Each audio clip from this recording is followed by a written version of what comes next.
আসসালামু আলাইকুম, সবাই কেমন আছেন? আশা করি সবাই ভালো আছেন। তো আবার চলে আসলাম ব্যাক টু মাই চ্যানেল। যারা আমার চ্যানেলটা সাবস্ক্রাইব করছেন তাদেরকে অসংখ্য ধন্যবাদ, আর যারা করেননি তারা অবশ্যই চ্যানেলটা সাবস্ক্রাইব করে দেবেন, প্লিজ প্লিজ। তো আজকে যে বিষয় নিয়ে কথা বলতে যাচ্ছি আপনাদের সাথে সেটা হচ্ছে যে অনেকে আমাকে কমেন্ট করছেন যে ইরাকে কি ভিসা চালু হয়েছে কিনা। আসলে দেখেন, ইরাকে অনেক দিন যাবৎ ভিসা চালু নাই, প্রায় 4-5 বছর হয়ে গেছে অলরেডি ভিসা নেই। মানে সরাসরি বাংলাদেশ থেকে ইরাকের ভিসা হয় না, ঠিক আছে। তো আছে অনেক মানুষ অনেকভাবেই আসতেছে ইরাকে। ইরাকে তার আশা মানে কেউ থাইমা নাই, আসতেই আছে। মানে একভাবে না একভাবে আসতে আছে। যেমন আগেও বলছি, এখনো বলতেছি, মনে করেন যে এটা আপনার সরাসরি ভিসা না।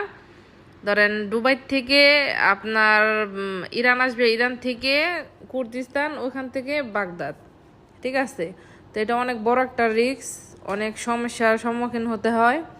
কারণ ওইখানে দালাল থাকে অনেক, দালালটা অনেক, বাংলাদেশের দালাল তো জানেনি কিরকম। দেখা গেল কপাল ভালো হলে হয়তো আসতে পারেন, আর কপাল খারাপ হলে দেখা গেল আপনার ইরানে আটকায় রাখবে, দুবাইয়ের ভিতরে আটকায় রাখবে, রাইখা মুক্তিপণ আদায় করবে, বাংলাদেশে ফোন দিতে বলবে। না হলে আর তখন টাকা না দিতে পারলে মনে করেন জীবনটাই হারাইবেন, কিছু করার নাই, ঠিক আছে। আর আমি যতটুকু জানি সেটাই বলতেছি। আর একটা হচ্ছে আপনার আকামার বিষয়, অনেকে আমাকে করতেছেন, কিন্তু আসলে আকামাও এখন পর্যন্ত কেউ পায়নি। অনেকে জমা দিয়ে রাখছে, এখন পর্যন্ত কারো আকামা হয়নি। যদি আকামা হয়, আমার কাছের কেউ পায়, তাহলে অবশ্যই আপনাদের সাথে শেয়ার করব। তো যাই হোক বন্ধুরা, আজকে বাইরে গেছিলাম, তো বাইরের থেকে অনেক কিছু নিয়ে আসছি, আপনাদেরকে দেখাচ্ছি। দেখেন, দুধ আনছি, চিয়া বীজ, আম, অনেক কিছুই আনছি। তো আসলে ভিডিওর মাধ্যমে আপনাদেরকে দেখাচ্ছি।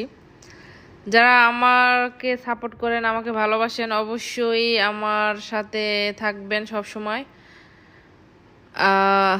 ভালো মন্দ যে কোনো বিষয় জানতে চাইলে আমার সাথে আমার ইনবক্সে কমেন্ট করবেন, আমি অবশ্যই আপনাদের সাথে উত্তর দেওয়ার চেষ্টা করব।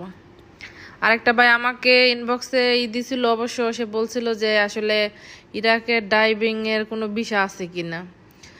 আসলে ভাই, এখানে মনে করেন যে ইউরোপের মতো না, এদেশের মানুষ যার যার ডাইভিং সে নিজেই, ঠিক আছে। প্রত্যেকটা ফ্যামিলির ভিতর তার নিজেরটা নিজেই গাড়ি চালায়, অন্য এক্সট্রা কোনো ড্রাইভার রাখে না এই দেশে, বুঝতে পারছেন। তো দেখেন কি সুন্দর লাল লাল আম আনছি, হালকা গ্যারান কয় অবশ্য। এই আর কি আপনাদের সাথে শেয়ার করলাম। তো ভিডিওটা কেমন হয়েছে অবশ্যই জানাবেন। কেউ খারাপ মন্তব্য করবেন না, অবশ্যই ভালো কমেন্ট করবেন। আর ভালো কমেন্ট পেলে আপনাদের সামনে আবার নতুন ভিডিও নিয়ে আসব। এই হলো আজকের ভিডিও।